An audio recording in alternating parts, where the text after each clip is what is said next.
The 911 has been the iconic Porsche since 1964, just decades of Porsche evolution. They've gotten bigger, they've gotten faster, they've gotten safer, they've gotten more luxurious. So as they've kind of gotten older and the model line's gotten more mature, they've added these different variants, turbos, GT3s, GT2s, all this other stuff, different power levels. Porsche 911 has been the backbone that Porsche has really built their sports car business on.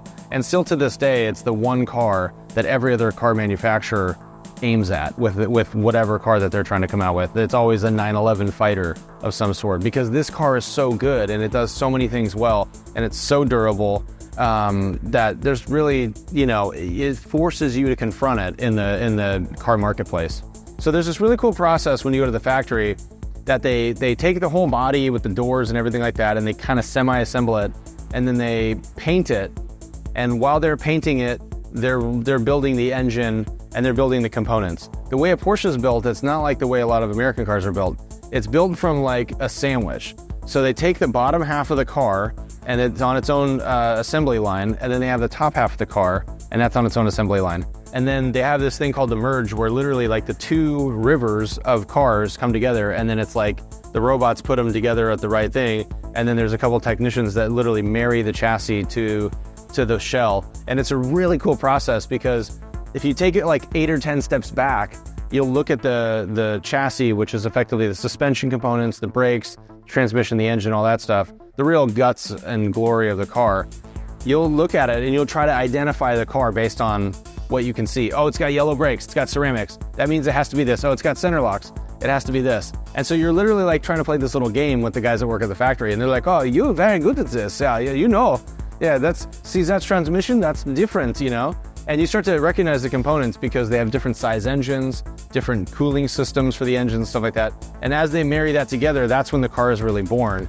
And it's really cool to see that, because Porsche still has a very innovative process of not just using technology and automation, which a lot of people use, but also using people and skilled people and keeping those people skilled and fresh.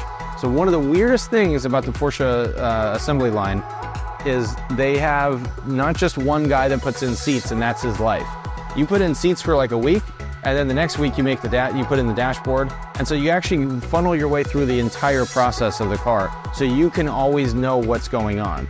But the way they use automation is they have these little like R2-D2 robots that drag the parts around on this big wall. And so that's where they take the parts off the wall and put it into the car. So the door panels or the windows or anything like that, it all gets assembled in these little 5 or 10 minute stations. And then they have these mandatory breaks. So the assembly line runs for about 55 minutes and then shuts down for 5 minutes. When you see these guys putting the cars together, they're pretty jovial, they're fresh and stuff like that. And you realize it's because of the process that they use to build it. It keeps them fresh. They're always seeing all the different special components of the car.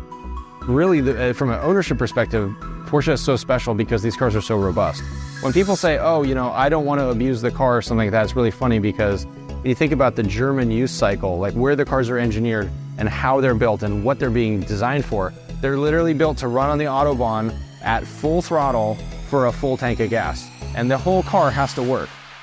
If you think about that, right? So the whole car, so the tires have to work, the brakes have to work, everything has to work at that duration, at that intensity. You never get to have that much fun on the road here. The police chiefs and all the sheriffs assure us of that. But if you go to Germany, you can. So that's one of the reasons why we espouse people to do European delivery. So we can arrange it for them to actually pick their car up, go see it built, and have lunch at the factory, and then go drive it around the Western Europe or wherever they want to go, where their heart's content.